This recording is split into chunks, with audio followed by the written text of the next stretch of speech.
Bonsoir à tous, bienvenue sur Public Sénat, ravi de vous retrouver pour un nouveau numéro d'Allons plus loin.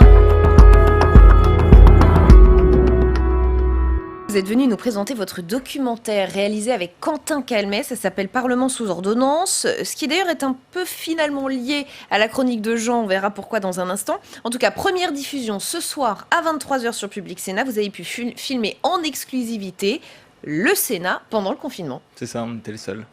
Et on peut regarder un extrait. Allez, on regarde un extrait. Les seuls au Sénat ? Dans le reste du palais, une atmosphère étrange règne depuis la fin mars. En apparence, tout s'est arrêté ici. Le palais de Marie de Médicis ressemble au château de la Belle au Bois dormant. D'abord, le Sénat, je n'ai pas senti, c'est une belle, mais au bois actif. Et pas du tout dormant, puisque pendant cette période, je crois que je n'ai jamais autant travaillé, moi, en ce qui me concerne. Moi-même, qui n'habite pas le Sénat, qui habite chez moi, je suis depuis le 17 au soir habitant du Sénat, et où je passe 5 jours, voire 6 jours sur 7 de ma semaine, ici au Sénat. On a eu une période entre le 20-25 mars et le début avril où on a eu des inquiétudes. Je me souviens de mes coups de téléphone aux sénateurs qui avaient des symptômes. Je me souviens de coups de téléphone notamment à 3 sénateurs qui avaient connu l'hospitalisation. Des nouvelles que nous prenions d'agents du Sénat ou de collaborateurs. Ça a été un moment aussi humainement extrêmement fort. Et ça, on l'a beaucoup moins su. Alors, on vient de le voir, un Sénat qui a dû s'adapter, Jonathan, notamment face au risque de devenir un cluster. Mais oui, c'est ce que vient de dire Gérard Larcher. C'est qu'à ce moment-là, mi-mars, le pays rentre dans une situation qui est critique sur le plan sanitaire. Et en fait, à ce moment-là, l'exécutif donc décrète le confinement, ce qui est une mesure totalement inédite, jamais vue ici. Et donc, pour les présidents des 2 chambres, c'est un choix cornélien en fait qui se présente à eux, continuer ou arrêter les travaux. Mais alors là, il faut se décider très vite. Et donc, cette question, elle est balayée très rapidement. Non, on ne peut pas arrêter le Parlement en fait. Donc les travaux vont reprendre et le Sénat finalement s'applique le même régime que tous les Français, c'est-à-dire qu'il va se confiner et donc il va quand même mettre en place tout un nombre de mesures, du télétravail notamment, des auditions en vidéoconférence. Seuls les textes essentiels votés dans l'urgence vont se tenir en version très réduite dans l'hémicycle du Sénat. Mais attention, cette dématérialisation des travaux, ça ne veut pas dire que le Sénat s'est arrêté et bien au contraire, il a tourné à plein régime. Il a tourné à plein régime. Le paradoxe, c'est qu'au Palais du Luxembourg, l'ambiance, elle a complètement changé pendant cette période. Ah oui, alors ça, c'est le moins qu'on puisse dire. Ceux qui fréquentent souvent le Sénat le savent. J'imagine que vous aussi, Véronique Guillotin. D'ordinaire, ça grouille de monde, le Sénat. Il y a des gens qui passent, des visiteurs, évidemment les sénateurs, les collaborateurs. C'est quand même un lieu d'interaction, un lieu essentiel de la vie politique française. Mais là, le Sénat confiné, à l'image de Paris qui est endormi, de la France qui est sous cloche, ça donne une sensation qui est très étrange, du temps presque figé dans les couloirs. Et d'ailleurs, on s'était croisés quand on tournait, Véronique Guillotin. Est-ce que vous avez eu, vous, cette impression ? Ah oui, clairement, oui, c'était dans l'atmosphère, dans le calme, le son. Oui, c'était comme dans les rues de Paris, quand on traversait les rues de Paris, voilà. Donc oui, c'était quand même une atmosphère assez pesante, même je trouve. Voilà, mais on s'est pour autant parce pas que arrêté de fantomatique, travailler. certains nous ont dit. Ouais, un peu pesant, ouais. Et donc l'un des seuls rendez-vous, alors puisque tout a été globalement dématérialisé, l'un des seuls rendez-vous maintenus sans compromis, sans exception, c'était les questions au gouvernement. Donc ça, c'est tous les mercredis après-midi au Sénat.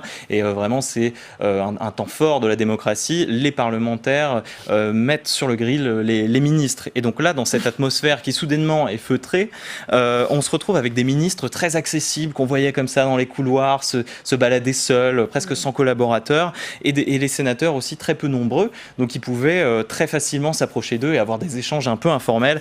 Et là, vous allez le voir, des échanges parfois même très directs. Bruno Retailleau, le patron des sénateurs Les Républicains, avec le Premier ministre, regardez. Madame et messieurs les présidents. Ça va?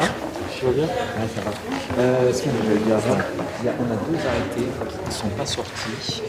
L'un sur la TVA 5.5, sur les matériels de protection, sur blouse, etc. On est dessus. Et il y a des problèmes de droit fiscal merdique, mais on est dessus. Attention. Le truc, tout ce qui est prêt, garantie d'achat sur les boîtes SCI, et sur les votes en difficulté que vous avez pris en en PLFR2. Oui, ça je vois. Il y a un arrêté qui est là-dessus. Ça va, monsieur le Premier ministre? Pas mal. Bon, c'est bien. C'est important. Au grand mot, grand remède. Ça vous sert des conseils des Moyen, grand mot. Ah, c'est des échanges rarement filmés, c'est très intéressant. Voilà, de ça se voir termine par une petite pique de Bruno Retailleau. Mais ils sont pas toujours en train de se pour les crier dessus, connaisseurs. ça fait aussi plaisir de les voir sourire. Alors là, je rappelle Ouais. que c'était quand même le 6 mai, c'était les questions au gouvernement du 6 mai. Hormis ce Sénat sous cloche que vous nous avez très bien expliqué, ce que vous montrez aussi, c'est que le Parlement a dû mettre, entre parenthèses, son pouvoir de législateur. Oui, et ça c'est vraiment le cœur de notre sujet, c'est Ouais. même le titre du documentaire qui s'appelle Parlement sous ordonnance. Depuis le 23 mars, le Sénat et l'Assemblée, ils ont délégué leur pouvoir d'écrire la loi au gouvernement via les ordonnances. Et ça, c'est l'article 38 de notre Constitution qui le permet. Et en temps normal, les parlementaires ont horreur de ça parce que ça les dépossède en quelque sorte de leur prérogative. Mais face à la gravité de la situation, au départ, personne n'a vraiment discuté ce système. Donc les parlementaires, quels qu'ils soient, l'ont accepté bon gré, mal gré, si on peut dire, et pour être très réactifs face à la crise. Donc il y en a eu plus d'une soixantaine, même je dirais. Il va y en avoir d'autres qui vont encore être prises, mais l'exécutif a pu gérer ainsi des pans entiers du droit, légiférer sur des pans entiers du droit. Et ça peut paraître peut-être un peu abstrait pour les gens qui nous écoutent, mais en vérité, c'est des sujets qui touchent des millions de Français. On a par exemple décalé le second tour des élections municipales par ordonnance, ou alors décrété des mesures d'urgence économique qui vraiment touchaient tout le monde. Alors progressivement, aussi avec le déconfinement, c'est ce qu'on filme, c'est ce qu'on montre. En fait, c'est cette bascule. Finalement, cette situation doit être une exception et ça commence un peu à agacer les sénateurs qu'on suit. Et vous le verrez, en fait, le Sénat s'est quand même bien battu pour réduire le nombre d'ordonnances, notamment sur le dernier projet de loi sur diverses mesures présentées par le gouvernement, qu'on avait appelé un fourre-tout, gloubi-boulga pour certains. Et surtout, il y avait tout un tas d'ordonnances en fait, qui n'avaient aucun rapport avec l'épidémie de Covid-19. Donc pour les sénateurs, c'était urgent de retrouver leurs prérogatives.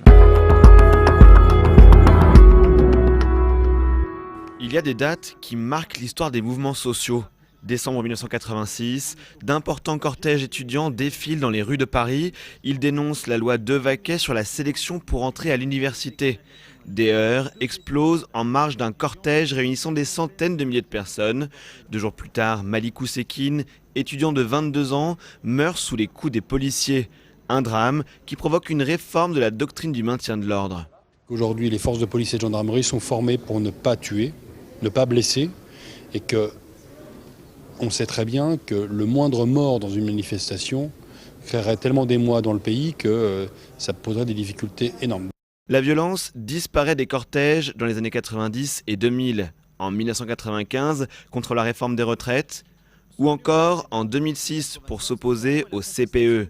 Des cortèges monstres qui font reculer le gouvernement, des manifestations où la violence n'avait pas sa place. Moi je suis aussi d'une famille communiste où la manifestation c'était un grand moment de culture politique, de culture citoyenne, et aujourd'hui ça c'est plus vrai. Les violences possibles elles sont permanentes durant toute la manifestation, et c'est plus tellement des cortèges joyeux comme je les ai connus où on chantait, où on venait en famille avec les poussettes. Quand on va à une manif, on y va avec la peur au ventre. Et si le point de bascule avait eu lieu à ce moment, printemps 2016, entre mars et juillet, les manifestations s'enchaînent. Des centaines de milliers de Français dénoncent la loi travail portée par Myriam El Khomri. Le rassemblement du 1er mai 2016 est émaillé de violence. Une étape est franchie. Les manifestations contre la loi El Khomri ont été vraiment le moment où on a basculé dans tout à fait autre chose.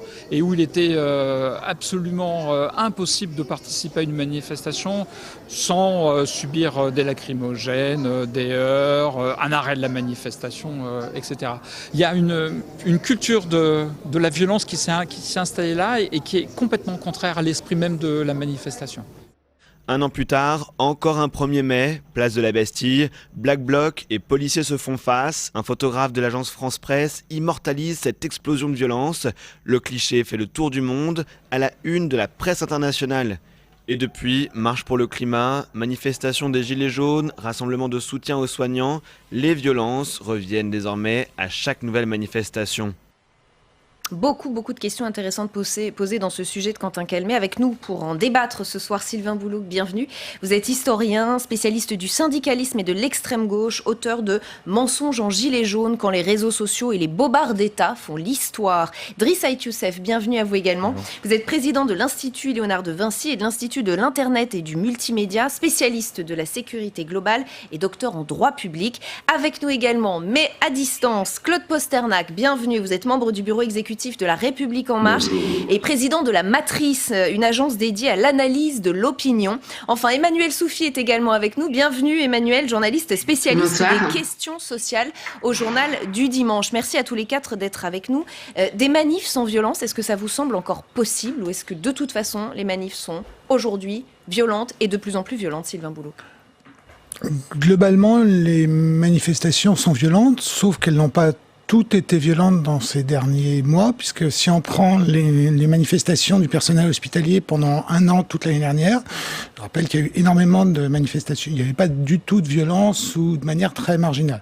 Après, il faut faire attention à une chose. C'est pas parce qu'il y a quelques affrontements sporadiques dans les manifestations que toutes les manifestations sont violentes. C'est-à-dire qu'on subit l'effet information continue et réseaux sociaux. Et on y viendra bien sûr, très largement. Qui donne l'impression que toutes les manifestations sont violentes, alors que des incidents sporadiques en fin de manifestation, il y en a pratiquement toujours eu. Donc c'est moins nouveau que ça n'en a l'air aujourd'hui. Driss Ait Youssef, vous êtes d'accord ? On exagère un peu la violence autour des manifestations, ou vous constatez quand même, et comme beaucoup de Français qui nous regardent ce soir, se disent non mais décidément c'est pas possible, toutes les manifs sont violentes.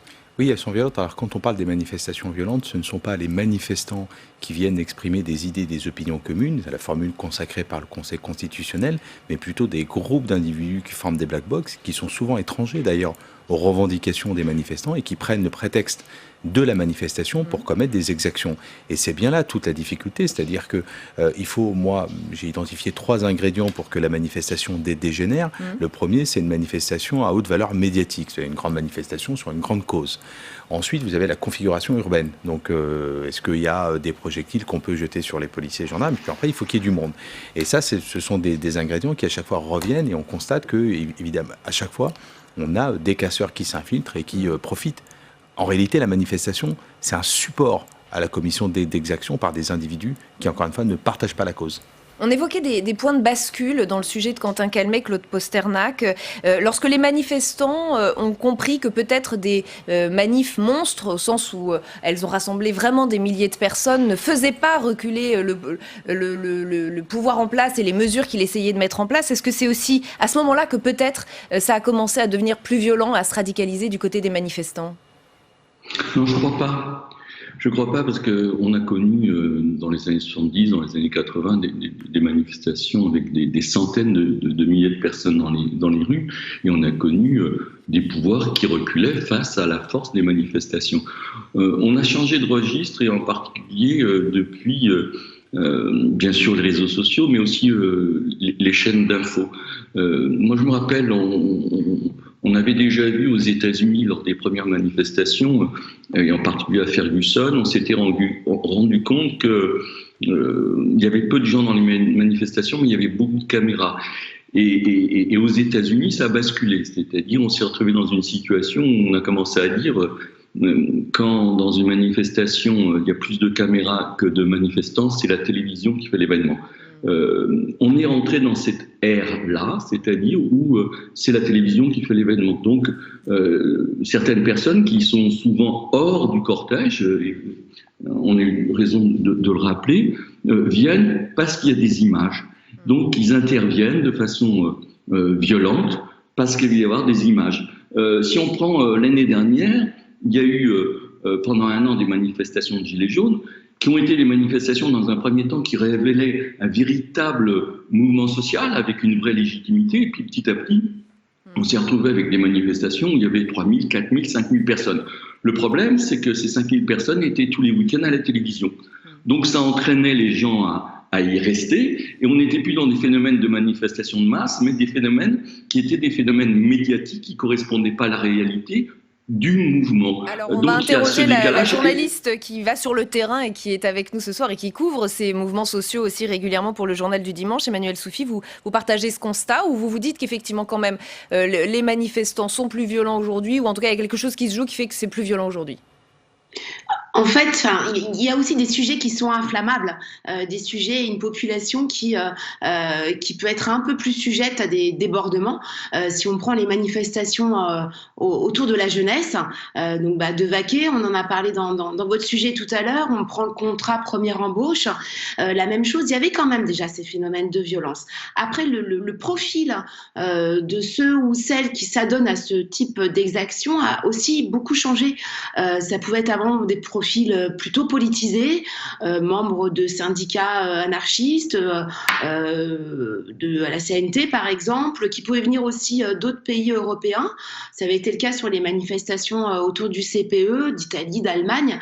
Voilà, donc ça c'était un peu le passé. Aujourd'hui, vous avez des groupes, des groupuscules violents qui viennent là en fait pour en découdre et finalement pour attirer une attention et faire oublier les revendications et le pourquoi de ce défilé. On l'a vu là récemment sur les soignants, malheureusement, avec des voitures brûlées, renversées. On a oublié en fait la télévision et les journalistes se sont focalisés sur ces violences en oubliant en fait pourquoi les soignants étaient dans la rue et on n'a plus parlé du fond. Donc, ce qui est aussi regrettable, c'est ça. Et ce qui a évolué également, ce sont des syndicats qui organisaient ces manifestations avec des services d'ordre très entraînés, qui se trouvent également eux aussi dépassés par ces groupes qui ont des méthodes. On voit quand ils vont se préparer, tout le monde sait ce qui va se faire. On laisse aussi faire, je pense, dans certains cas. Et vous parliez des journalistes sociaux, il y a aussi un journalisme qui s'est développé et qui est du journalisme de manifestation. On le voit sur Twitter. Ce sont des jeunes journalistes qui ont un smartphone et qui se sont spécialisés dans la couverture médiatique des manifs. Parce qu'ils ont vu peut-être que ça marchait, que ça faisait le buzz. On va y revenir sur ce plan médiatique. On va d'abord passer en salle des conférences où Alexandre Poussard a pu interroger sur le sujet Patrick Kanner, le patron des sénateurs socialistes. Patrick Kanner, vous étiez présent hier lors de la manifestation du personnel hospitalier. Comment vous expliquez le niveau de violence élevé actuellement dans les manifestations en France ? J'étais au début de la manifestation hier avec Olivier Faure, premier secrétaire du Parti Socialiste, Valérie Rabault, présidente du groupe à l'Assemblée nationale, du groupe socialiste. Manifestation tout à fait pacifique, calme, revendicatrice au regard des besoins des soignants. Et elle a dégénéré non pas du fait des soignants, mais du fait de personnes extérieures qui, à chaque manifestation, essaient de créer le trouble dans une logique de on rejette le système en place. Donc, vraiment, je fais une différence entre des manifestants qui revendiquent pour pouvoir finalement améliorer leur sort quotidien, et j'y suis favorable et je les défends, et bien sûr, je combats profondément ces exactions, parce qu'il n'y a pas d'autre mot, tout à fait organisées, tout à fait pressenties, et qui, aujourd'hui, salissent finalement ce droit essentiel que représente le droit de manifester en France. Mais ces Black Blocs, on les voit depuis des années dans les manifestations en France. Il y a eu quels que soient les gouvernements. Quels que soient les gouvernements, il y a eu des lois votées pour essayer de les contenir, ces Black Blocs, mais finalement ça ne marche pas. Ce qui est assez extraordinaire, c'est que on savait qu'il y aurait des débordements hier, et on se demande finalement quels sont les moyens de prévention de la police. Et quand je dis ça, je ne tire pas entre guillemets sur l'ambulance Castaner, puisque à l'époque de Bernard Cazeneuve et pendant la loi El Khomri, loi travail El Khomri, il y a eu aussi des débordements de Black Blocs. Donc c'est un mal qui est là, qui est représenté par une minorité extrêmement organisée, extrêmement active, qui sait, je dirais, profiter finalement peut-être des faiblesses d'un système. Et il est vrai que cela mériterait de la part de la police nationale peut-être des mesures de prévention, peut-être par du renseignement plus efficace pour éviter ce qui salit le bon fonctionnement de nos institutions. Plus d'anticipation, de prévention et de renseignement. Merci beaucoup Patrick Kanner d'avoir répondu à mes questions. Merci beaucoup Alexandre. On savait vraiment qu'il y aurait des débordements hier, Driss Aït Youssef, il y a une faille dans le renseignement? Non, je crois qu'il n'y a pas de faille dans le renseignement. Il y a une que finalement pas une difficulté, mais on peut que s'en réjouir parce que c'est cette liberté de manifester qui prime sur toute autre considération en termes de restriction de liberté. Les individus sont connus, ils sont pour un certain nombre d'entre eux fichés, ils sont pour un certain nombre d'entre eux suivis, mais vous ne pouvez pas interdire, et c'est bien cette disposition qui a été censurée par le Conseil constitutionnel dans le cadre de la loi anti-casseurs, cette interdiction administrative de manifester, dès lors qu'elle est prononcée par l'autorité administrative. Un individu, combien même il a procédé à des exactions, la manifestation d'avant et a fait l'objet d'une condamnation, vous ne pouvez pas l'interdire de participer à une nouvelle manifestation. Et on n'est pas dans le a priori, mais on est plutôt dans le a posteriori, c'est-à-dire que lorsqu'il commettra des violences, à ce moment-là, il sera interpellé. On ne peut pas, au motif de se dire il y a peut-être un risque avec lui, donc on va lui interdire cette liberté fondamentale de manifester. La difficulté, elle est là. Revenons à ce poids des images, Sylvain Boulouk. Prenons l'exemple du moment dont on a beaucoup parlé aujourd'hui, c'est celui de Farida. Cette femme dont l'interpellation musclée est filmée, a enflammé la toile, a provoqué de nombreuses réactions politiques. On la voit, et on va la voir peut-être sur les images qui vont arriver, on la voit à terre, malmenée, on l'entend demander sa ventoline, ce qui n'est d'ailleurs pas sans rappeler dans l'inconscient collectif le « je ne peux pas respirer » de George Floyd, donnant immédiatement du grain à moudre à ceux qui dénoncent les violences policières. Et puis il y a d'autres vidéos qui sont apparues ensuite, montrant la même Farida jetant des projectiles sur les forces de l'ordre, affichant du coup un autre visage que celui de la femme sans défense pour laquelle les membres de la France Insoumise ont manifesté devant le commissariat où elle était en garde à vue. Et enfin une autre vidéo, une dernière vidéo, notamment relayée par le journaliste Claude Veil, où là, sous un autre angle, on s'aperçoit que les forces de l'ordre se précipitent sur Farida pour la protéger des projectiles et pour la mettre à l'abri. Le poids des images est tel que Christophe Castaner propose même de renforcer les caméras piétons, l'équipement en caméras piétons des policiers pour, dit-il, et je le cite, que les forces de l'ordre soient protégées dans le jeu des images. Oui, alors le problème, c'est qu'on est dans un enchaînement multiple de violences et dans un enchaînement multiple d'images. Parce que d'après les témoignages qu'on peut avoir sur cette manifestation, il y a eu un premier événement qui a déclenché tous les autres, qui a été le fait que les manifestants puissent plus bouger et qui commencent massivement à recevoir des gaz lacrymogènes. Une technique des forces de l'ordre. Qui commencent massivement à recevoir des gaz lacrymogènes, peut-être une technique des forces de l'ordre, mais qui n'a pas toujours été comme ça. Et qui est comme ça, notamment depuis 2016. Et on constate que le durcissement, voire même un peu avant, le durcissement des manifestants répond à la violence et aux violences policières qui sont très nombreuses. Plus fortes selon vous donc. Qui sont plus nombreuses depuis un certain nombre d'années. Donc c'est un phénomène de gradation et de réponse à la fois des manifestants à une violence, enfin ce qu'ils considèrent comme être une violence policière. Donc il faut vraiment mettre les deux en balance pour bien comprendre l'enchaînement. C'est-à-dire, et ce petit jeu des images. Après, c'est le jeu des images. C'est-à-dire que comme on n'a pas la séance dans son intégralité, chacun va pouvoir prendre le bout qu'il a envie de prendre. Prendre le bout qui l'intéresse et en faire et le monter en épingle comme il l'entend. Donc ça devient assez compliqué. Tant qu'on n'a pas on peut pas sur uniquement un bout de vidéo. Oui, pourtant les responsables politiques s'engouffrent oui, mais ça, c'est... dans le sujet et en tirent des conclusions à partir d'images dont ils n'ont pas vu ni le ni la fin. Oui, donc dans ce cas-là, ça veut dire qu'il y avait quand même un certain nombre de témoins sur place, qu'il faudrait pouvoir écouter les témoignages des personnes sur place. D'après les premiers témoignages qu'on peut avoir, alors après c'est encore des témoignages sur des réseaux sociaux, donc il y a à prendre avec circonspection. Ce qu'ils disent tous, c'est on s'est pris une bordée de la gaz lacrymogène, ce qui a passablement énervé les manifestants, y compris les soignants qui étaient venus plutôt calmement, et ce qui explique ce jeu cet enchaînement de la violence. Ce qui nous amène quand même à cette question, Emmanuel Soufi, les manifestations sont-elles plus violentes ou tout simplement plus filmées et plus diffusées ? Elle est compliquée votre question parce que mais évidemment, plus filmé, bien sûr, et ce que moi je trouve extrêmement dangereux, en fait, on oublie le fond, encore une fois, ce que je disais tout à l'heure. Et puis, une caméra, dans quelle mesure elle va pas inciter certains comportements à se produire, à se révéler. Vous voyez, il y a aussi, on a pu le voir parfois lors des manifestations sur les gilets jaunes, un cadreur qui est là. Ça modifie forcément le comportement, ce qu'on va faire et comment les choses vont se dérouler, quoi. Je regrette quand même qu'il y ait des gens qui ne soient que à l'affût de l'image, voyez, et un petit bout de l'image, comme on disait. C'est-à-dire que ça va obliger les uns et les autres, comme on fait du fact-checking, à faire de l'image-checking. Et en fait, c'est impossible. Ouais. Juste un mot de ce que nous dit sur France Culture Christian Mouana, sociologue spécialiste des questions de police. Il nous dit: le smartphone devient un outil de contrôle des policiers. D'ailleurs, on le voit pour les manifestations, on le voit aussi dans les banlieues, Claude Posternac. Oui, imaginez si dans votre cadre professionnel, il y avait une personne en permanence qui aurait une caméra ou un smartphone et qui vous filmerait de façon permanente en attendant qu'une chose, c'est que vous fassiez une erreur.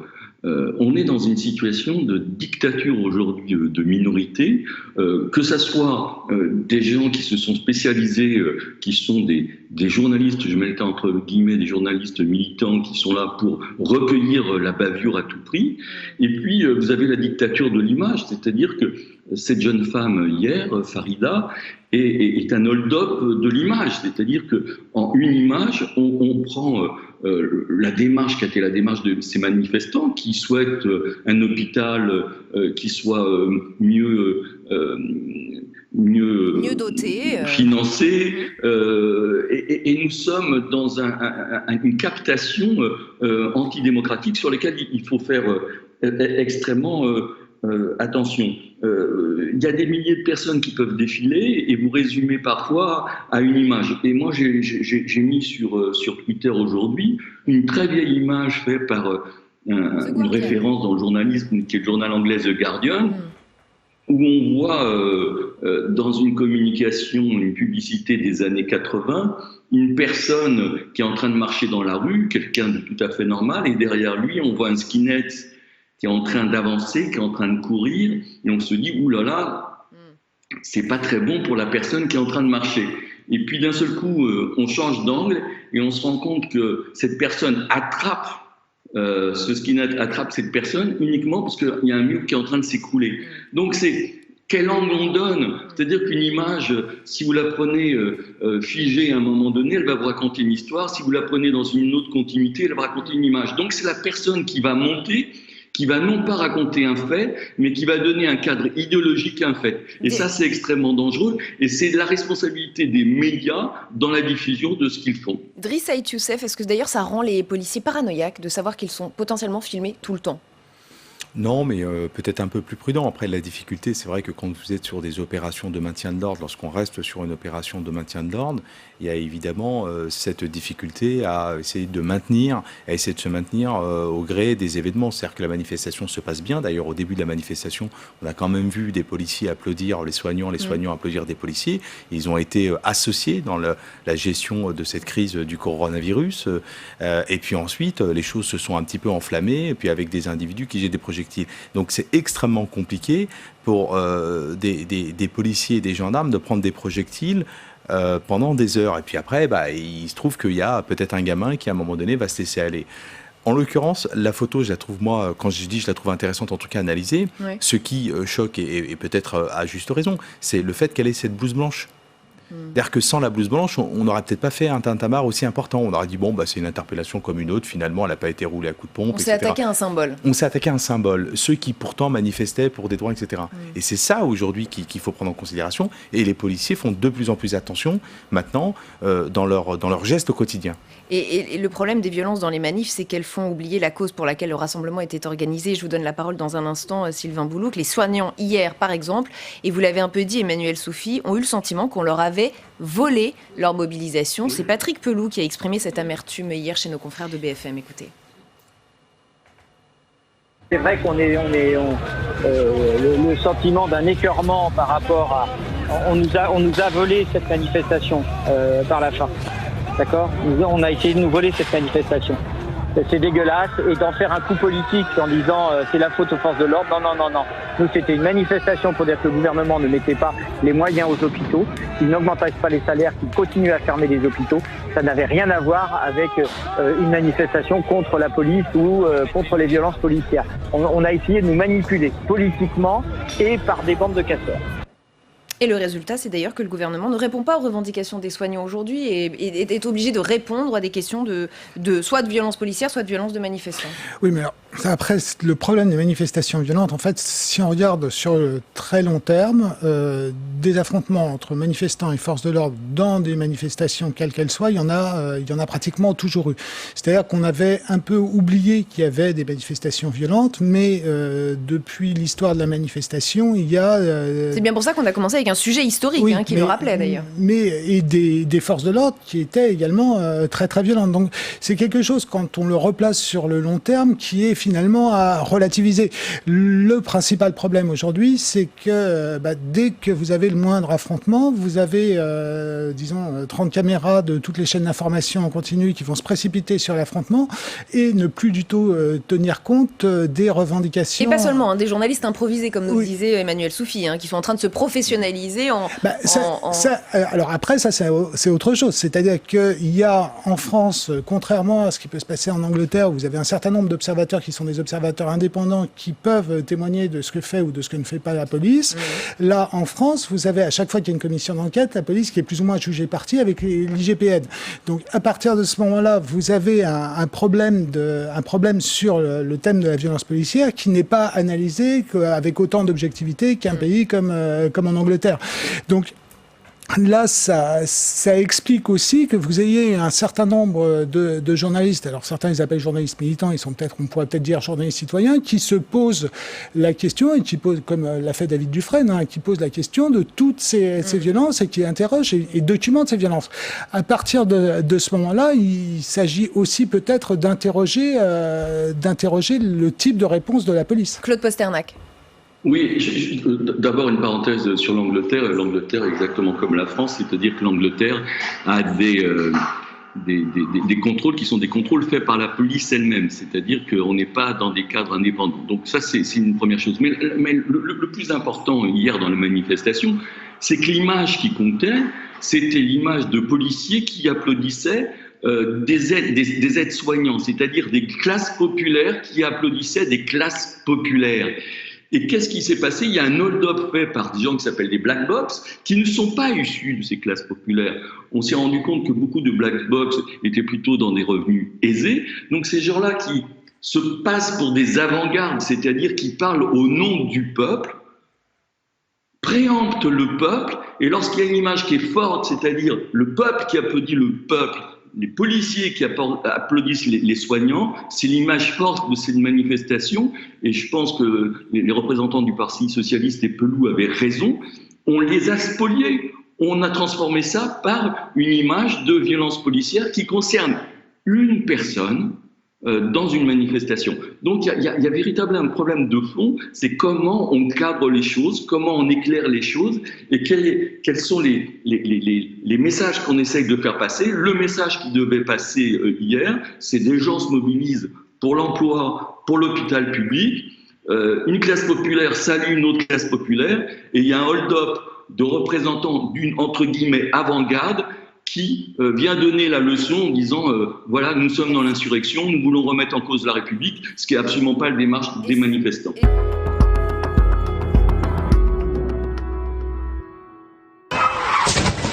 Signe de l'émotion suscitée par les violences au Grésil, l'enquête avance vite. Aujourd'hui, 6 membres de la communauté tchétchène ont été placés en garde à vue dans plusieurs grandes villes de France. Les chefs d'accusation retenus par le procureur de Dijon sont graves: tentative de meurtre en bande organisée, association de malfaiteurs et participation à un groupement armé. Très très beau, merci. Ça vraie arme. Dès l'apparition de ces vidéos sur les chaînes d'information, le débat s'est aussi focalisé sur le fait que certains de ces délinquants n'étaient pas français. L'Élysée a fait savoir dès mardi que si des étrangers sont impliqués dans des troubles à l'ordre public, nous examinerons systématiquement, dans le respect des procédures administratives et le cas échéant judiciaire, la possibilité de les expulser. Une déclaration qui a fait réagir mercredi Bruno Retailleau. Quand le chef de l'État, en réalité, dit que, en tout cas l'Élysée, dit que ces gens-là, les réfugiés qui ont commis des fautes, seraient expulsés, c'est faux. Parce que pour expulser des réfugiés en France, il faut des condamnations très graves. Il faut que, par exemple, on ait atteint la sûreté de l'État, par exemple pour le terrorisme, ou qu'on ait écopé d'une peine ferme de prison de 10 années. Donc il y a très peu d'expulsions. Le patron des sénateurs LR entend ainsi déposer une proposition de loi afin de faciliter l'expulsion des étrangers délinquants. Une idée rejetée à gauche. Stop à l'hystérisation du débat public, dit la sénatrice écologiste Esther Benbassa. Ça me rappelle la période où nous avons parlé d'échéance de nationalité, de la double peine, et ça revient, c'est une sorte de boomerang. Les étrangers qui commettent des délits, il faut, comme tous les citoyens français, résidents, les punir. C'est quoi les renvoyer chez eux? Mais enfin, c'est quoi renvoyer les gens chez eux? Aujourd'hui, le calme est revenu au Grésil, mais le débat sur les expulsions des étrangers ne fait, lui, que commencer. Allons donc plus loin avec nos invités du Match des idées. Anne Levade, bienvenue. Merci d'être avec nous, professeur de droit public, présidente de l'Association française de droit constitutionnel. Et Jean-Pierre Mignard, bienvenue à vous également, avocat au barreau de Paris, cofondateur du think tank politique de la Terre. Bruno Retailleau veut proposer un durcissement de cette loi pour l'expulsion des étrangers délinquants. Jean-Pierre Mignard, je vous ai vu beaucoup réagir sur Twitter dans la journée sur ce point. Je vais commencer avec vous. Le droit français ne permet-il déjà pas cela ? Si, bien évidemment. Un étranger, quel qu'il soit, et on peut poser la question particulière des réfugiés, qui posent en effet des questions. Oui, bien sûr. S'il commet des infractions sur le territoire, il est susceptible d'être poursuivi. D'ailleurs, s'il commet des infractions, il doit être poursuivi. Et s'il est condamné, en effet, il est tout à fait possible, logiquement, qu'il soit expulsé du territoire. Mais Bruno Retailleau dit pour des faits très graves. Oui, non pas seulement pour des faits très graves. Là, il se pose la question plus particulière de personnes qui seraient demandeurs d'asile. C'est ça la question qui se pose. Soyons très précis. Alors, est-ce qu'un demandeur d'asile bénéficierait d'une immunité qui l'amènerait à ne jamais devoir être condamné sur le territoire français pour des infractions qu'il commet? Non, absolument pas. Il est susceptible d'être condamné. S'il a commis et si les faits sont avérés, il le sera. Est-ce qu'il peut être expulsé? Oui, dans certaines conditions que prévoient les textes. Pourquoi? Parce que si il est demandeur d'asile, d'une part, ça signifie qu'il a été persécuté, en tout cas, qu'il allègue de persécution dans son pays. Donc, il ne faut pas que la mesure d'expulsion amène directement ou indirectement le pays qui persécute à recevoir l'auteur des faits condamnés. Donc, il y a des précautions qui sont à prendre, et même les textes prévoient que si par impossible, on ne peut pas l'expulser, parce que peut-être qu'ailleurs, aucun autre État ne voudrait l'accueillir, dans ces conditions, il doit être soumis à une mesure de restriction de liberté extrêmement importante. C'est peut-être ça qu'il faut voir, mais bien sûr qu'il peut être condamné, et bien sûr qu'il peut être envoyé. Anne Levade, vous êtes d'accord, ça existe déjà dans le droit français. Il n'y a pas besoin de le durcir parce qu'on voit bien qu'on est là dans une question aussi presque morale, des gens qui viendraient porter atteinte à l'ordre public sur notre territoire alors qu'ils demandent à y rester. Il y a quelque chose de paradoxal, effectivement. Oui, alors moi j'ai surtout le sentiment qu'on est, comme beaucoup ces derniers temps, dans la réaction à quelque chose sur la base, j'allais dire, d'informations qui sont données. Moi je ne connais pas la situation juridique individuelle de chacun de ceux qui manifestement ont été interpellés ces dernières heures. Il est probable que certains aient la nationalité française, que d'autres soient des étrangers, et que parmi les étrangers, il y ait, si j'ose dire, l'étranger ordinaire, celui qui n'a pas de statut particulier, celui qui bénéficie d'une protection particulière parce qu'il a le statut de réfugié, c'est-à-dire qu'on lui a octroyé le droit d'asile, et puis l'entre-deux, c'est-à-dire quelqu'un qui a fait la demande, qui, comme le disait très bien Jean-Pierre, a allégué de persécution, menace pour sa vie, sa dignité, etc., et qui est en attente de la réponse. Dans tous les cas, quand des faits de la nature de ceux qu'on a visualisés sont commis, on n'imagine pas une seule seconde que la réponse ce soit de regarder et de ne rien faire. Donc il faut engager des poursuites pénales, et ça, quelle que soit la situation, ça n'y change rien. Après, les conditions dans lesquelles on peut expulser quelqu'un, là encore, il faut faire attention. La formule telle qu'elle a été relayée tout à l'heure dans le reportage faisait état de « en tenant compte des procédures administratives et le cas échéant judiciaire ».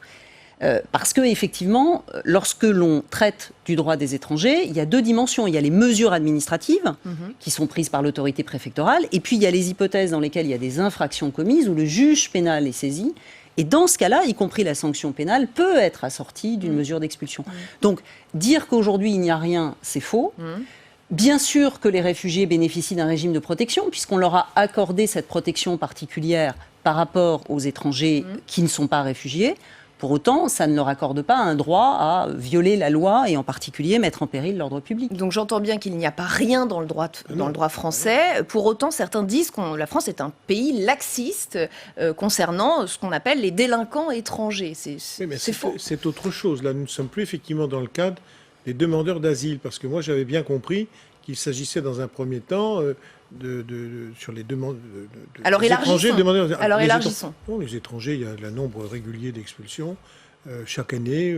Ce nombre est globalement identique et il est procédé à des expulsions d'étrangers. Ça, sur ce point, lorsque les avions circulaient, les personnels le savaient très bien. Donc, pas de laxisme et aucun problème de faisabilité. Non, il n'y a pas. Toujours la question de l'expulsion, c'est qu'il faut qu'il y ait un pays d'accueil. C'est bien gentil, mais enfin, si un pays ne veut pas accueillir, qu'est-ce que l'on fait de l'étranger ? On va le laisser au milieu de la mer ou à un poste frontière en disant « maintenant, débrouillez-vous ». Alors, qu'est-ce que l'on fait ? On le renvoie dans son pays, sauf dans les circonstances où, dans son pays, il prendrait des risques qui seraient, par exemple, pour des faits qui auraient été commis à la fois justiciables, à la fois en France et dans un autre pays, de la peine de mort, par exemple, puisque la France est abolitionniste. Alors, ça, c'est en matière d'extradition, on demande toujours des réserves. Mais pour l'expulsion, la question est toujours une question très très pratique, d'opportunité, mais le principe est respecté. Et puis d'ailleurs, comment empêcher qu'un pays exerce ses prérogatives en matière d'ordre public, c'est sa souveraineté. Le principe n'est pas du tout choquant, bien au contraire. Il faudra voir ensuite comment il s'apprécie au cas par cas. C'est pour ça qu'il faut éviter quand même des sujets trop je ne dis pas polémique, mais épidermique, on dit très vite, on tient très vite des propos faciles sur un sujet où c'est toujours un casse-tête pour l'administration préfectorale et pas facile pour les juges. Je parlais d'un problème de faisabilité, juste pour reprendre aussi ce que disait Bruno Retailleau, qui prenait l'exemple de l'imam de Gonesse, de multiples fois inquiété pour des problèmes de propos à caractère terroriste et qui était censé être expulsé, qui ne l'a jamais été. Oui, alors là on retombe encore sur une problématique, j'allais dire différente, d'abord qui est la question de la qualification des propos, ça va nous amener sans doute à la décision du Conseil constitutionnel du jour, parce que là on est sur un terrain, j'allais dire, beaucoup plus sensible en termes d'appréciation, au sens plus délicat que quand il s'agit de fracasser des voitures ou de se promener avec des kalachnikovs dans la rue.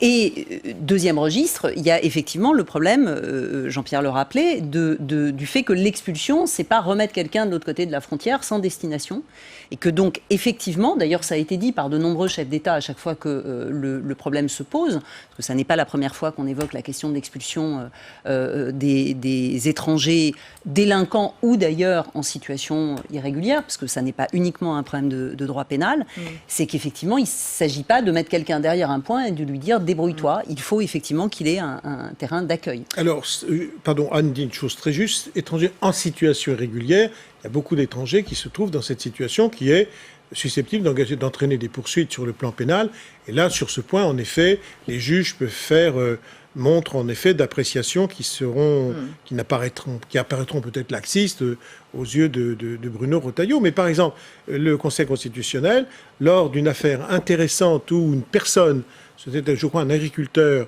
des Alpes-Maritimes, aidait beaucoup des étrangers à passer la frontière en situation irrégulière, eh bien le Conseil constitutionnel fait valoir le principe de fraternité, comme devant être pas pour les faire entrer, mais pour éventuellement les aider à des fins humanitaires une fois qu'ils sont sur le territoire. Il revient quand même à reconnaître. Vous voyez, attention, l'étranger en situation régulière, c'est pas quand même l'étranger qui fait ses loopings là. C'est bizarre. Allez, on en vient à cette autre info absolument majeure, une info de la journée. Je parlais même d'une petite bombe dans l'univers juridique. Vous allez me dire si j'ai raison d'employer ce terme. Le Conseil constitutionnel censure le cœur du dispositif de la loi sur la haine en ligne, la loi Avia, qui a fait, j'imagine que vous le savez, couler énormément d'encre, considérée par beaucoup comme portant atteinte à la liberté d'expression. Je rappelle qu'elle prévoyait l'obligation pour les plateformes Internet de retirer sous 24 heures les contenus manifestement illicites. Au Sénat, beaucoup d'élus l'avaient contesté et même amendé. Écoutez ces quelques réactions recueillies tout à l'heure par Quentin Calmet. C'est une loi qui avait été faite dans l'urgence, sans qu'elle soit posée vraiment, et qui, au bout du bout, pour nous, était une atteinte à la liberté d'expression. Et c'est là-dessus que nous avons discuté, c'est là-dessus que nous avons combattu. Le gouvernement n'a pas voulu nous entendre, on avait apporté des choses, la CMP n'a pas été conclusive. Enfin voilà, le gouvernement a voulu absolument aller droit dans ce qu'il voulait faire, à l'encontre d'une liberté d'expression qui était menacée, le Conseil constitutionnel, dans sa sagesse, a retoqué cette loi qui tombe en fait. Cette loi, d'abord, elle n'aurait pas réussi à censurer la toile, parce que c'est quasiment impossible. C'est encore de la cosmétique. Et je préfère que le Conseil constitutionnel l'ait retoqué, parce que je me dis quand même qu'on est encore dans un pays démocratique et je m'en réjouis. Et avant d'aller en salle des conférences, je vous précise la réaction de Philippe Bas, président de la commission des lois au Sénat, sur Twitter tout à l'heure. Le Sénat avait prévenu, on fait trop souvent de mauvaises lois avec de bonnes intentions. Les plateformes ne doivent pas censurer la liberté d'expression. Sage décision du Conseil constitutionnel. Alexandre Poussard, je vous laisse la parole. Vous êtes en salle des conférences avec Jean-Yves Lecomte, membre de la commission des lois justement. Et oui, Jean-Yves Lecomte, est-ce que vous êtes d'accord avec le diagnostic de Philippe Bas? L'intention de cette loi Avia était bonne, mais le dispositif était mauvais. Ah, ça c'est clair que lutter contre le contenu haineux, on est tous d'accord sur ça par principe. Mais les dispositifs qui étaient dans la loi étaient attentatoires à la liberté d'expression.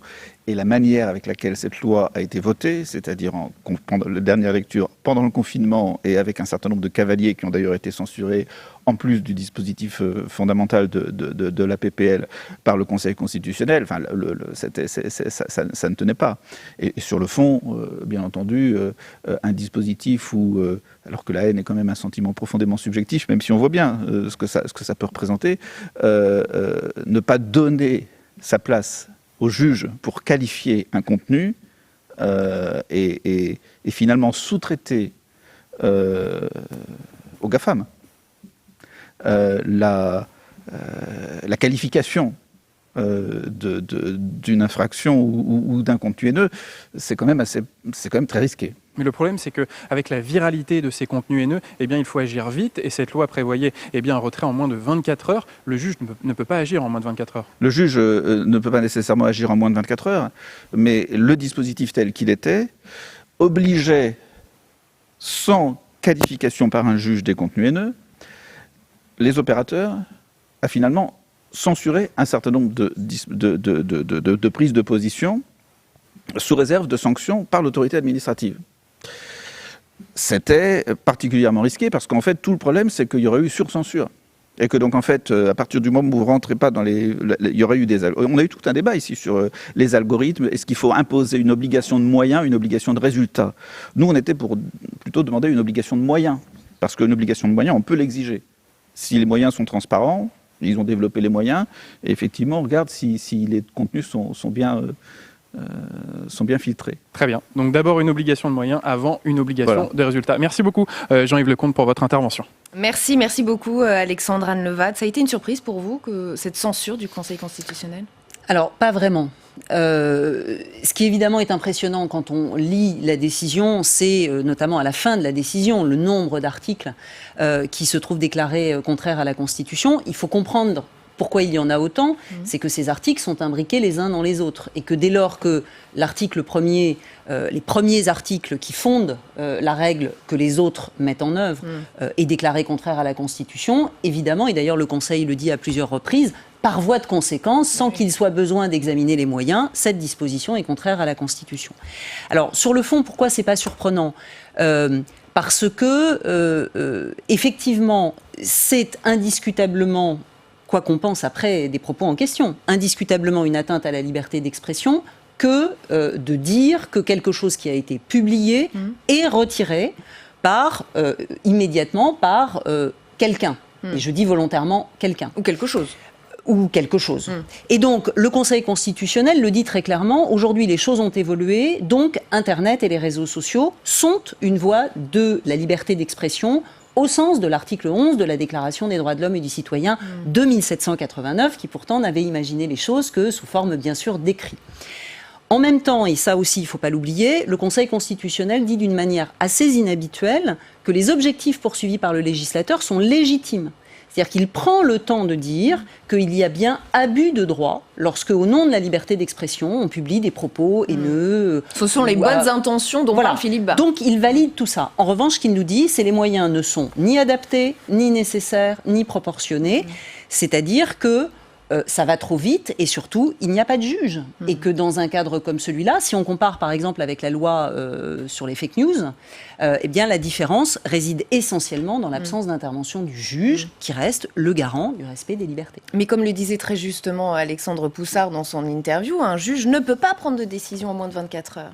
Oui, c'est exact. D'ailleurs, je pense que l'idée de la loi Avia, c'était une inspiration qui venait vraiment du droit américain, et notamment du DMCA. C'est comme ça, d'ailleurs, que les Américains ont commencé à légiférer sur Internet, prenant acte de ce qui était impossible pour les juges et pour la police même d'intervenir. Donc, on a fait des hébergeurs, on a fait les gardiens. De quoi? D'abord du droit de propriété. C'était notamment du droit moral, du droit intellectuel, et pour éviter notamment les abus de copyright. Donc, au bout de 14 jours seulement, un juge pouvait être saisi et intervenir sur une précipitation ou un conflit élevé à la décision d'un hébergeur. Alors l'idée est là, l'idée de la sous-traitance est exacte. C'est exactement ça. C'est pas vraiment notre... Alors ça, c'est pas du tout notre habitude sur ces questions-là. Et je dois dire que c'était quand même très, très, très téméraire d'avoir pris cette loi. Maintenant, elle avait pourtant pris le temps, je parle de la députée Laetitia Avia, elle avait pourtant pris le temps pour la travailler, cette loi, pour l'élaborer. Je pense que c'était quand même aller beaucoup trop loin sur une question qui touche directement la liberté. Allons plus loin. Finalement, sans remettre à Twitter, sans remettre pour contrôler. En quoi sont-ils juges et bons juges? On peut avoir des débats extrêmement violents. On parlait surtout d'algorithmes qui allaient censurer sur la base de dénonciations, nombre de dénonciations. Mais ça, les dénonciations, il y en a sans arrêt, vous comprenez, sur les réseaux. C'est bien ça qui est la question. Prenons un débat qui fait toujours polémique, qui est très fort. C'est le débat sur la Palestine, sur Israël. Il y a toujours des débats extrêmement violents. Et où, très rapidement, les injures, l'agressivité est très importante de part et d'autre. Mais nous avons là un sujet politique considérable, émotionnel considérable depuis longtemps. Est-ce qu'après tout, le Twitter est apte à apprécier ce qui relève d'un débat passionné de ce qui relève de la haine? C'est très compliqué et on pourrait multiplier les la exemples haine et les propos haineux, antisémites, homophobes sont un délit. Oui, mais... c'est relativement facile aussi à identifier, non? Oui, mais la question, c'est précisément de ne pas... C'est qui a autorité pour le dire et le décider? Voilà le débat qui est mené. Mais dans ce cas, alors, allons plus loin. Je laisse tout de suite la parole à Anne. Alors, dans ce cas-là, considérons que les dirigeants, par exemple, de Twitter, c'est comme un journal, alors... Et ils auraient une responsabilité éditoriale. Et un directeur de publication peut toujours dire « je ne vous passe pas ce papier » ou « je prends toute précaution dans sa publication ». Alors allons jusque-là. Je pense que d'ailleurs, c'est la question même du statut des réseaux qui se pose en arrière et qui n'est toujours pas résolue par nous, parce qu'on ne sait pas ce que c'est. Est-ce que c'est la rue? Est-ce que c'est une publication? Est-ce qu'on peut tout dire? Et est-ce qu'il n'y a que le juge qui peut intervenir pour dire là, sans doute, oui. Parce qu'il connaît la loi. Parce que le Conseil dit oui, parce que ce qu'a disait Anne tout à l'heure. Mais il laissera une vidéo, par exemple, d'Alain Soral circuler pendant des semaines et des jours et potentiellement avoir 2 millions de vues des propos antisémites, par exemple. Mais vous avez, alors bien sûr, vous avez parfaitement raison, et c'est tout le défi en réalité qu'entendait relever ce texte, mais qui en fait est un défi qui est posé à notre manière de fonctionner et à notre manière de concevoir le droit. Et malheureusement, je ne suis pas sûre que l'on puisse le relever. Je m'explique. Vous disiez des propos antisémites ou à caractère raciste ou homophobe sont susceptibles de poursuite. Bien sûr, mais pas en 24 heures. Jamais vous n'aurez un juge qui va prononcer la sanction à l'égard de quelqu'un qui a prononcé de tels propos en 24 heures. Donc on est pris de court par les D'ailleurs, réseaux jamais sociaux. personne. Mais le problème des réseaux sociaux, c'est évidemment, 1, l'immédiateté, et 2, la viralité. Ça se diffuse à toute vitesse. Je vais prendre un exemple volontairement très décalé, mais qui pose le même type de question. Vous savez qu'il y a toujours le débat sur est-ce qu'il faut laisser diffuser ou pas des sondages quelques heures avant une élection présidentielle. Mais le problème est de même nature. Dès lors que sur Internet, vous pouvez aller voir les sondages qui sont faits par des voisins, interdire le sondage en France, c'est un peu illusoire. Donc Internet pose des problèmes qui sont liés à sa nature, et évidemment les réseaux sociaux, etc. Mais ce n'est pas au droit de s'adapter, justement. à la loi de s'adapter à oui, ça, mais à est-ce que cette pour nouvelle autant, temporalité? Je suis d'accord, mais est-ce que pour autant on doit remettre en cause nos principes? Ça, c'est une vraie question. Parce que parfois, au nom de réformes qui apparaissent à caractère technique, on en vient à imaginer de remettre en cause nos fondamentaux. Et donc la question, c'est est-ce qu'il est plus grave de risquer une censure intempestive, parce que même le système de responsabilité des hébergeurs, finalement, il fait courir un risque qui est que l'hébergeur, plutôt que de prendre le risque d'être mis en cause, va dire moi je diffuse plus rien à part des images de papillons et de roseraies. Et donc, vous voyez bien que ça pose un vrai problème en termes de jusqu'à provoquer une d'expression. autocensure de l'internaute. Ça, c'est bien sûr. Par ailleurs, bien sûr. qui n'est pas forcément très saine non plus à d'autres égards. Et donc, voilà, est-ce qu'il vaut mieux ça ou est-ce qu'il vaut mieux prendre acte du fait que oui, le droit prend du temps. Alors, est une autre question le fait de savoir si parfois, et les exemples sont nombreux, le droit prend trop de temps et le juge prend trop de temps. Mais que l'on prenne le temps de réfléchir et d'apprécier les propos, ça ne me semble pas complètement déraisonnable. Il faut apprécier aussi si, par exemple, il faudrait tout revoir d'ailleurs, parce que je pense que les intentions ne sont pas du tout scandaleuses, les intentions de la loi. Il faudrait tout revoir. D'abord, premièrement, on a affaire à des réseaux qui sont de tradition de droit américain. Sur ce point, pour tout ce qui est offense aux personnes, diffamation, injure, haine, le droit américain est beaucoup plus ouvert que ne l'est le nôtre. Très vite, l'atteinte à la liberté d'expression est constituée en droit américain. Donc c'est la première des choses. La deuxième, c'est il faut trouver la technique appropriée. La technique appropriée, c'est certainement effectivement de considérer à terme les opérateurs des réseaux comme étant, d'une certaine manière, responsables d'une politique éditoriale et les mettre en état de... Ce qui veut dire ensuite que s'ils n'assument pas leurs responsabilités, il faut être en mesure de pouvoir leur demander des comptes sur le plan du droit. Ce qui est compliqué. Mais on ne peut pas, à terme, en effet, laisser les choses comme elles se déroulent sur Internet. Mais la loi aura mérité... peut-être que le Conseil constitutionnel demandera effectivement qu'on y revienne, si tant est qu'il le faut. Et nous y reviendrons, nous aussi, évidemment, dans un prochain match d'idées juridiques, parce que c'est un point il y a quand même important. Des violences incroyables qui se donnent libre cours. Un autre point sur lequel j'aimerais votre analyse de juriste ce soir, c'est la sortie de l'état d'urgence sanitaire voté en première lecture à l'Assemblée nationale hier, qui va arriver au Sénat ce lundi. Ce qui pose question, c'est la période dite de vigilance pendant laquelle des restrictions resteront possible. Des mesures qui, si j'ai bien compris, mais vous allez me dire si j'ai bien compris, ne vont pas entrer dans le droit commun, mais qui seront entre les mains du seul Premier ministre. Pour Philippe Bas, président de la Commission des lois, vous le savez maintenant, ce n'est pas net. Ou bien on sort de l'état d'urgence, et alors on en sort vraiment, ou bien on y reste, mais alors il faut le dire. Et donc je vais chercher le moyen de permettre au pouvoir public de prendre les mesures qui sont encore nécessaires, mais je ne vais pas proposer au Sénat d'adopter tel quel un texte qui est profondément ambigu. C'est un état d'urgence non pas permanent, mais de 4 mois qui ne dit pas son nom. Un état d'urgence qui ne dit pas son nom, Anne Levade. Alors on peut dire oui et on peut dire non. Par exemple, il n'est pas possible, a priori, en tout cas dans ma compréhension, sur le fondement de ce texte, s'il était voté tel quel définitivement, de rétablir un confinement général. En revanche, ce qui est prévu par le texte, c'est la possibilité à titre transitoire, parce que soyons honnêtes, personne ne sait de quoi demain sera fait, c'est évidemment de pouvoir ponctuellement rétablir des mesures restrictives, mais circonscrites, des libertés, notamment parce qu'on découvrirait un cluster, un risque particulier, etc. Et j'ai bien compris, ce pouvoir serait donné, pouvoir exceptionnel donné à Édouard Philippe. Voilà, on est sur une compétence du Premier ministre et on est surtout sur une période limitée. Ce qui après peut, à juste titre, en tout cas s'il cherche la petite bête, alerter les sénateurs, c'est que par ailleurs, dans le même texte, il est prévu la prolongation d'un autre dispositif qui avait été conçu comme à temps limité, qui est la conservation des données dans le cadre de l'application Stop Covid.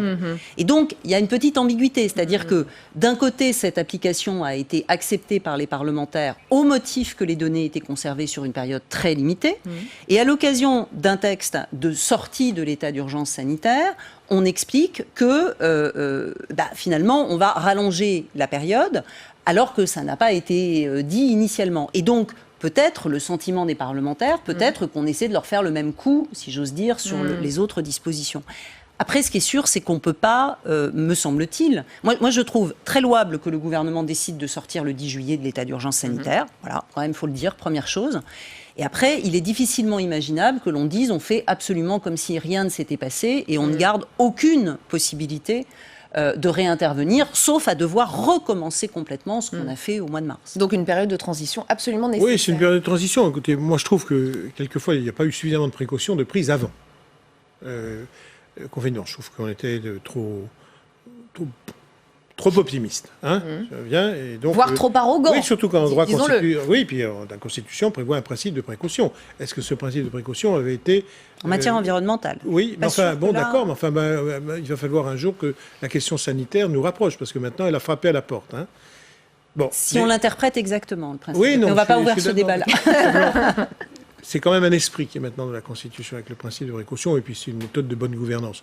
Bon, là, que le Premier ministre veuille conserver un certain nombre de moyens pour faire face à une situation dont on ne sait pas si elle ne peut pas empirer soudain, franchement, je crois que ce ne serait pas un bon procès. Quant aux données, effectivement, et à Stop Covid, on conserve, parce qu'aujourd'hui, je pense qu'il y a à peu près 1,7 million personnes qui ont chargé leur application. S'il y avait malheureusement des retours partiels de l'épidémie, c'est vrai que cela pourrait se révéler utile. Donc, un certain seuil. Je veux dire, on est quand même dans une société démocratique. À un certain seuil, il faut quand même faire confiance. Et le Parlement est vigilant et il y aura les juges. Je veux dire, là, ce que je dis n'est plus juridique, parce qu'on ne peut pas tout mettre dans le droit. C'est-à-dire qu'à un moment donné, il faut quand même se dire qu'on est dans un contrat d'adhésion à ce que fait l'autre, en ne le soupçonnant pas de vouloir morceler les libertés, y porter atteinte. Et un mot de la Guyane et de Mayotte, dont l'état d'urgence est prolongé. C'est constitutionnel, ça on arrête l'état d'urgence dans 90% du pays et les 10% restants, non? Alors, ça ne pose aucun problème. L'état d'urgence, si on prend l'état d'urgence, loi de 55, ancienne formule avant les attentats, avant les problèmes sanitaires, n'a pas, et d'ailleurs c'est en 2015 qu'on l'a fait pour la première fois, n'a pas à être appliqué sur l'ensemble du territoire. D'accord. Au contraire, l'état d'urgence a même vocation à résoudre une situation locale.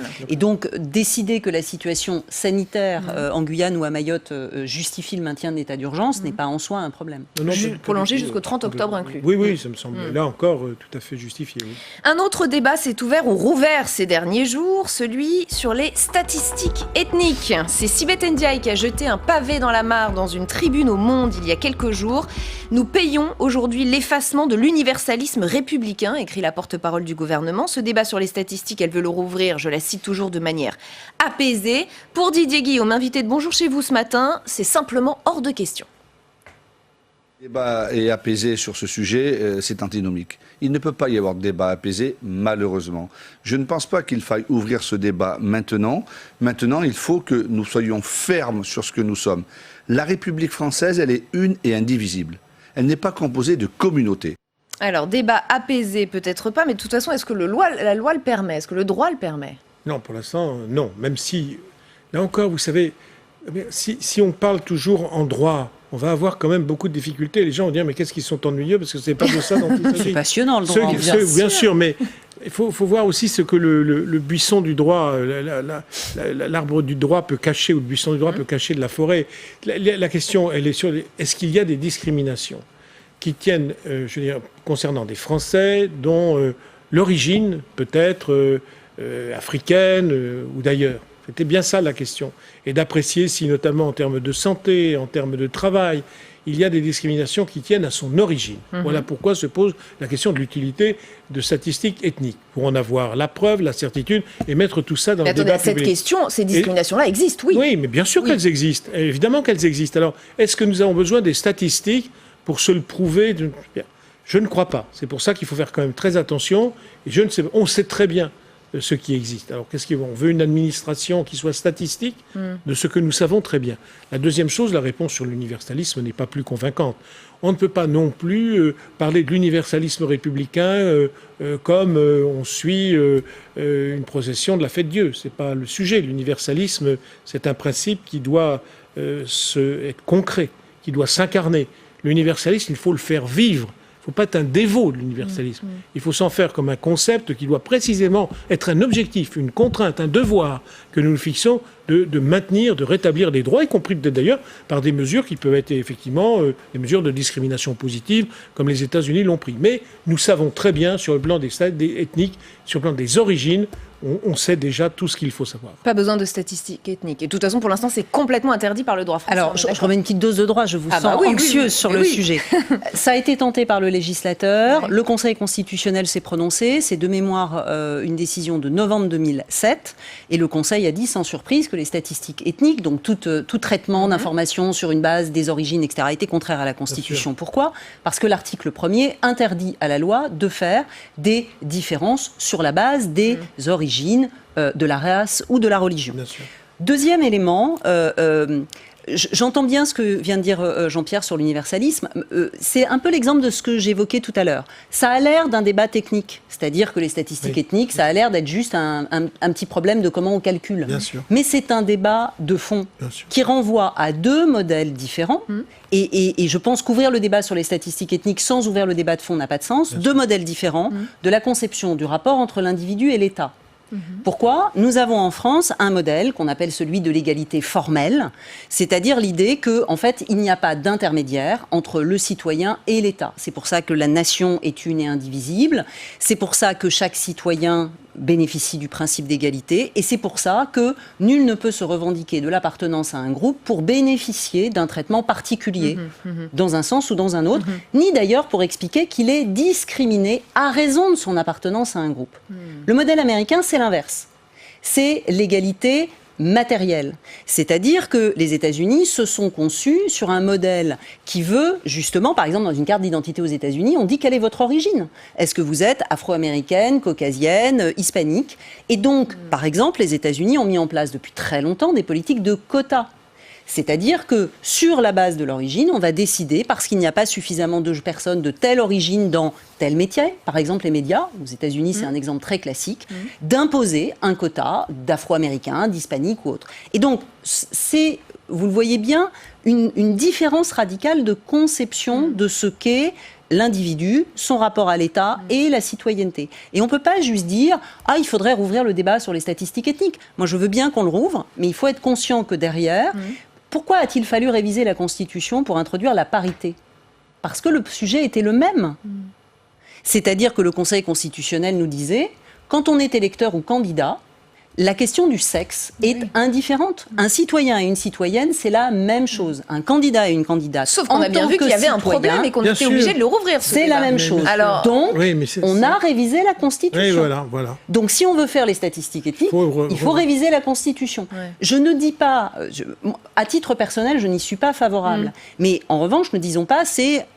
Voilà, ne lançons pas ça en l'air en disant il suffit d'eux, il n'y a qu'à le faire. Alors c'est peut-être effectivement une sorte de ballon d'essai qui a été lancé pour faire réagir, mais il ne faut pas non plus, encore une fois, que l'universalisme soit une sorte de manteau de Noé qui soit jeté sur un principe d'égalité qui, de manière très dogmatique, ferait que chacun ressemblerait à chacune et qu'il n'y aurait aucune distinction à faire. Ça, alors là, on rentrerait dans un système d'une grande hypocrisie et à terme d'une grande violence et qui amènerait encore plus de violence. Mais c'est aussi là-dessus que la France s'est construite. Donc il ne faut jamais l'oublier dans la compréhension des choses. C'est exact, mais pour des questions qui étaient des questions de classe sociale. L'égalité, c'était entre... Il y avait l'aristocratie, le clergé, pas uniquement contre les régionalismes, villes, etc. Contre les régionalismes contre les régionalismes. Pour affirmer un État unitaire. Là, c'est un peu distinct. C'est un peu distinct parce que d'ailleurs, en plus, c'est toujours une question que je pose. Et alors, et les métis, nous les mettons où ? Mais ça vient de très loin. C'est pour ça que nous, on les met nulle part en France. Et voilà, c'est pour ça que je pense qu'on a quand même... À la fin, il y a des inconvénients à ce que nous disons sur notre système, qui peut être très hypocrite. Mais je pense qu'il pose moins de problèmes que n'en poserait un système de statistiques. Et on s'arrêtera là. Merci infiniment pour ce match des idées passionnant, un peu technique parfois, mais très très intéressant. Merci infiniment, on en avait besoin. Allons plus loin avec vous, professeur Didier Sicard. Merci d'être avec nous ce soir. Je rappelle que vous êtes médecin, ancien président du Comité consultatif national d'éthique, professeur émérite de médecine à l'Université Paris-Descartes, spécialiste des maladies infectieuses. Ces pays où le virus repart, est-ce que c'est la vie normale d'un virus, la circulation normale d'un virus qui va, qui vient, qui reprend, ou est-ce que c'est effectivement cette deuxième vague qu'on redoute ? Non, je pense que ce n'est pas une deuxième vague. il faut bien comprendre que lorsque le virus nous a surpris en janvier-février, en fait, il circulait depuis le mois de novembre, mais de façon complètement silencieuse, parce que le paradoxe de cette infection, c'est qu'il y a 2% de formes très graves, 50% de formes moyennement graves, un peu de fièvre, et 50% de formes totalement inapparentes. C'est-à-dire, autrement dit, quand des gens sont malades, on s'aperçoit que le bassin de personnes qui portent le virus est beaucoup plus important. Donc, dans cette histoire de Pékin, d'abord, il y a le traçage, on teste beaucoup plus. Et puis, c'est parti aussi d'un marché d'animaux mais énorme. Vous imaginez 140 hectares, c'est-à-dire 14 000 mètres carrés, c'est-à-dire 1,4 km d'étendue, de diamètre. Enfin, mais pour bien comprendre, parce qu'il n'y a pas que Pékin, je disais qu'il y avait l'Iran, le Bangladesh et d'autres pays, vous nous dites en fait que le virus était là, est toujours là, et c'est juste qu'il y a quelques formes graves qui apparaissent ? Non, les formes graves sont 2 à 3%, mais lorsqu'elles apparaissent, le foyer qui est à la base, qui est souterrain à ces formes graves, il est considérable. Donc, on peut imaginer que lorsqu'on croit qu'il n'y a plus de cas, il y a toujours ces formes inapparentes qui continuent de circuler librement, et puis il suffit qu'ils se rassemblent pour, hop, il y a un foyer épidémique qui repart. Il faut bien comprendre qu'à l'opposé des autres épidémies où on repérait immédiatement les gens malades, là, on ne peut pas les repérer, sauf si on les teste. Donc, il faut tester des gens, donc il faut un testage massif. Mais ça ne veut pas dire qu'il y a une deuxième vague, si vous voulez. Ça veut dire simplement que maintenant que l'on teste, on s'aperçoit qu'il y a toujours une circulation du virus. En revanche, ce qu'on comprend peut-être à la lueur de tous ces cas dont on parle, c'est que la température, la chaleur n'a finalement aucun impact sur la circulation du virus. Ah si, probablement, si, parce que c'est pour ça qu'au Brésil, c'est la saison froide, donc par conséquent, on s'aperçoit qu'on pourrait imaginer qu'effectivement, c'est quand même une saison froide, en Amazonie, il ne fait pas tellement froid quand même. Les pays africains, le virus résiste moins en pays secs et chauds qu'en pays froids où peut-être qu'il y a des cofacteurs qui apparaissent, microbiens, qui peuvent favoriser au fond la gravité du virus.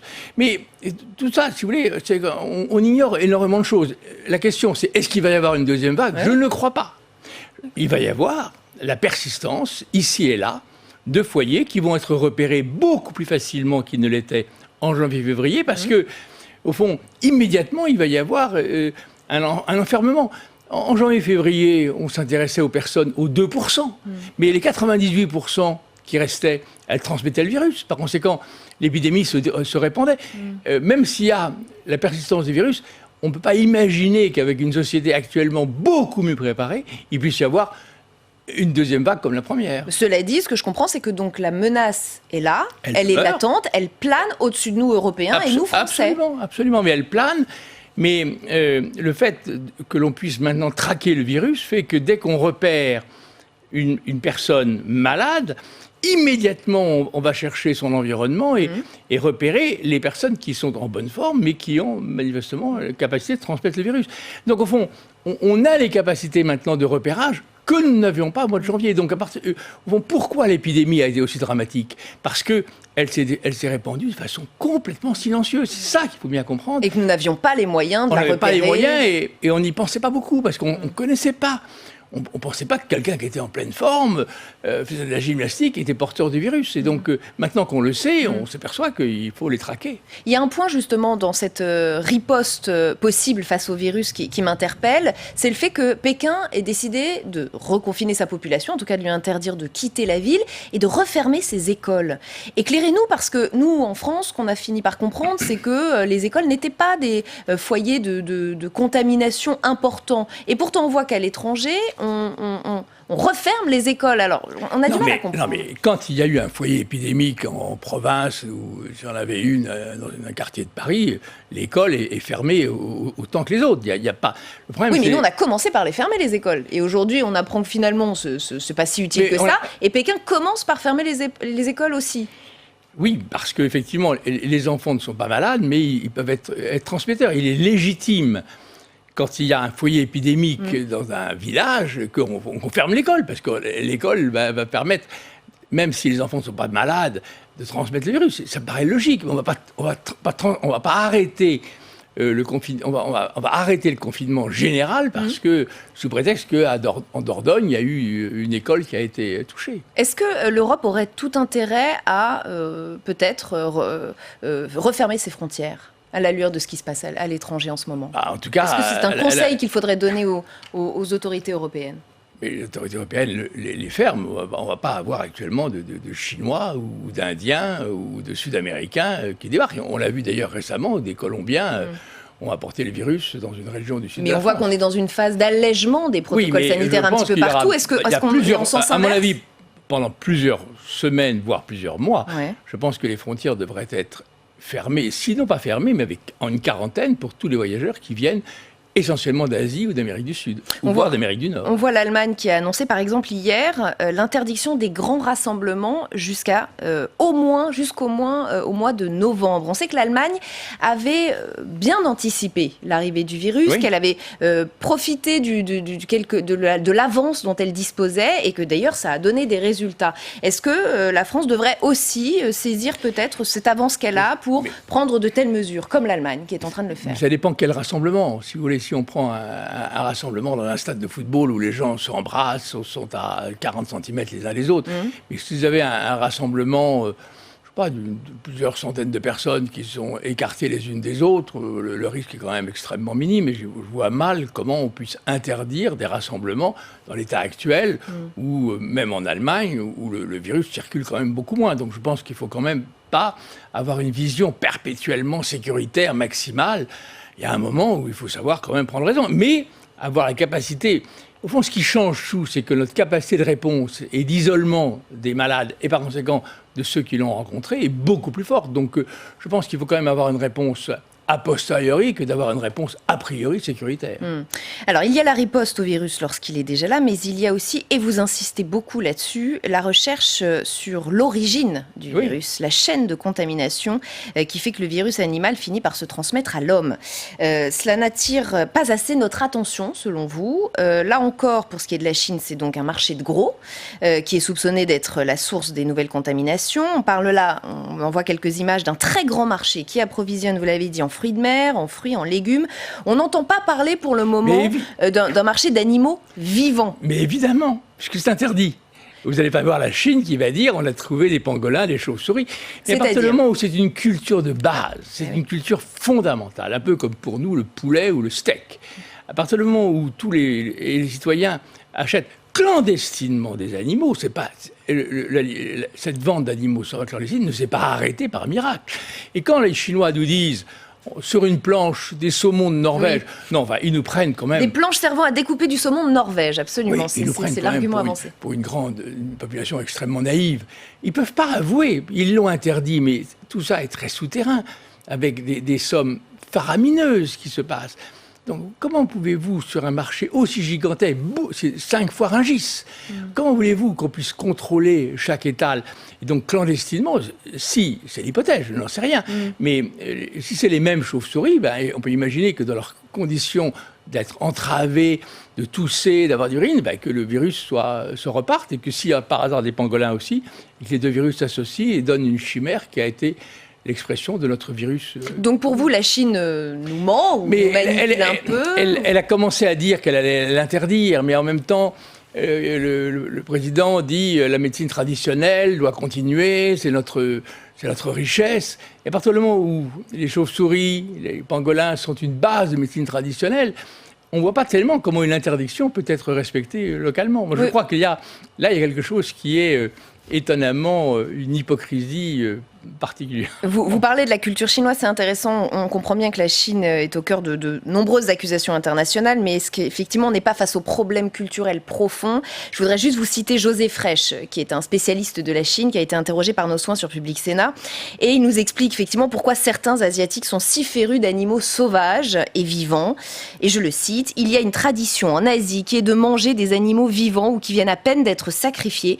Pour eux, c'est comme nourrir le souffle vital. Là-bas, on considère que chaque être humain est possesseur du souffle vital et que celui-ci peut se transmettre entre les espèces, en particulier d'un animal à l'homme. » Comment on lutte contre une culture ancestrale? Et on ne peut pas lutter.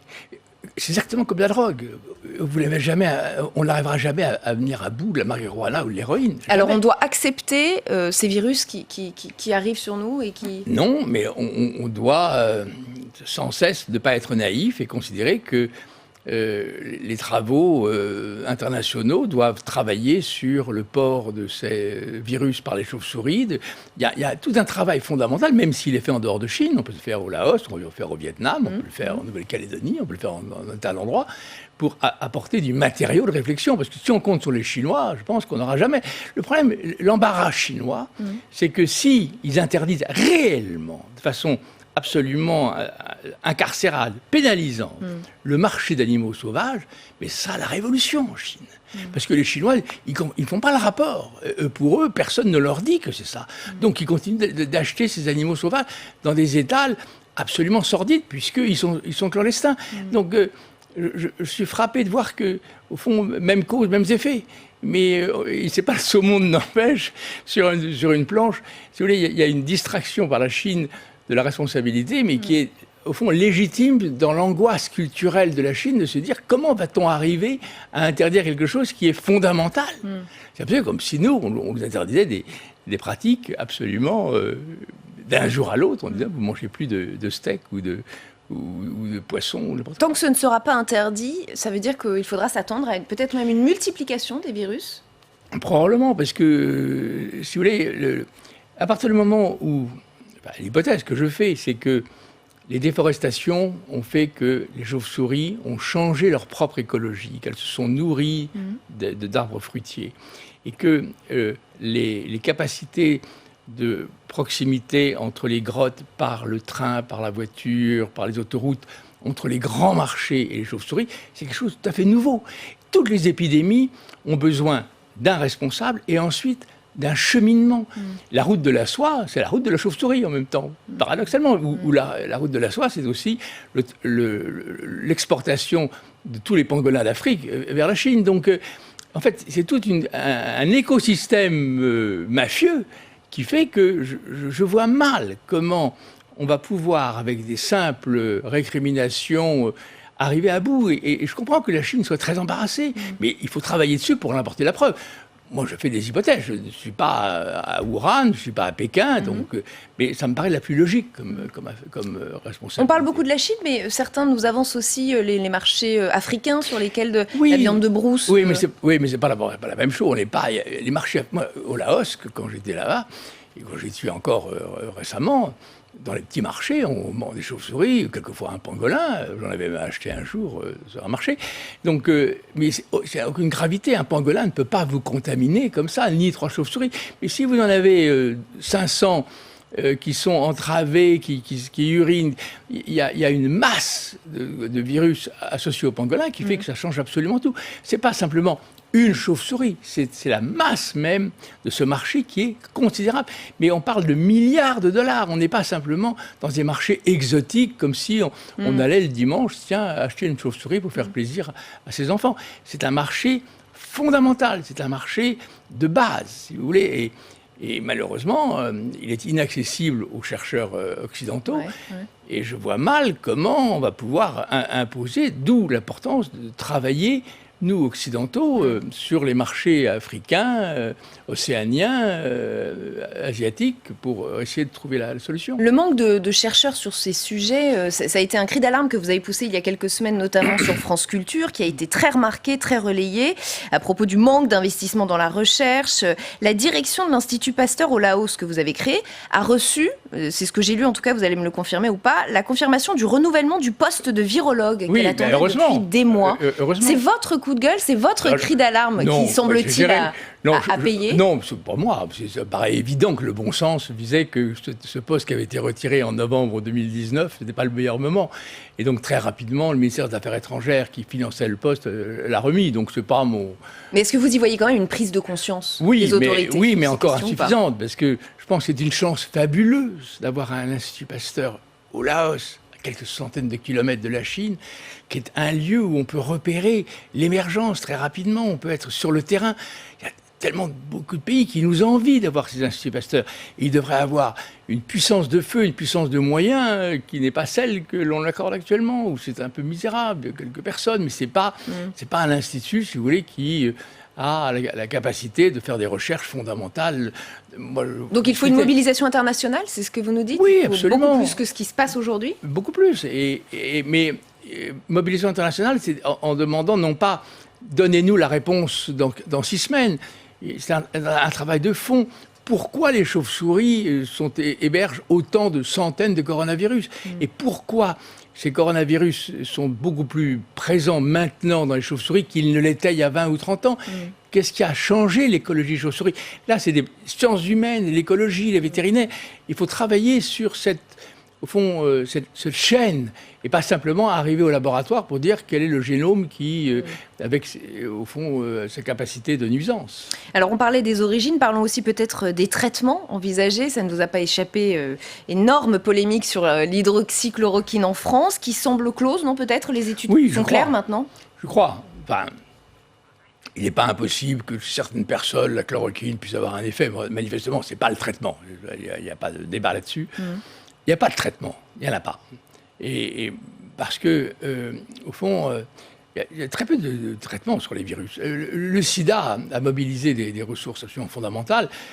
La dengue, par exemple, qui tue beaucoup plus de gens dans le monde, en termes de centaines de milliers, il n'y a pas de traitement. La variole, il n'y a pas de traitement. Donc, il y a beaucoup de maladies virales pour lesquelles il n'y a pas de traitement. Et donc, moi, je ne vois pas comment, dans les prochains mois, on va trouver un traitement. L'OMS salue une percée scientifique dans l'essai clinique de la dexaméthasone. Oui, mais ça, c'est pas une percée scientifique. Ça, c'est le traitement d'un choc immunologique, quand le malade a une réponse, qu'on appelle un orage immunologique. La cortisone, c'est le meilleur traitement, mais beaucoup de médecins l'ont utilisé depuis le mois de février-mars pour sauver les malades. Et je pense que ça a une efficacité chez certains malades, peut-être 1 sur 2 ou 1 sur 3, ce qui est considérable. Mais ce n'est pas le traitement du virus. C'est le traitement qui permet, au fond, à l'être humain de ne pas être dévasté par cette réponse excessive. Au fond, ce virus, il est tellement puissant chez certaines personnes qu'il va déclencher une réponse immunitaire tellement dévastatrice qu'elle va être au-delà de la destruction du virus en détruisant les cellules elles-mêmes. C'est presque de l'autodestruction, quoi. L'autodestruction. Et donc la cortisone, elle calme.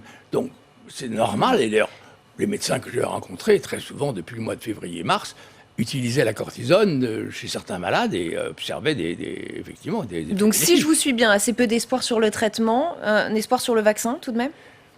Mais le vaccin, il est très compliqué à faire ce vaccin parce que, vous voyez, au fond, cette réponse immunitaire excessive, si on vaccine les gens qui font des réponses immunitaires, donc le vaccin contre la dengue qu'on avait essayé il y a 1 an et demi, on pensait qu'on avait trouvé le vaccin contre la dengue. On l'a essayé aux Philippines, il y a eu des morts parce que cette maladie fait que les anticorps contre le virus étaient plus destructeurs que le virus lui-même.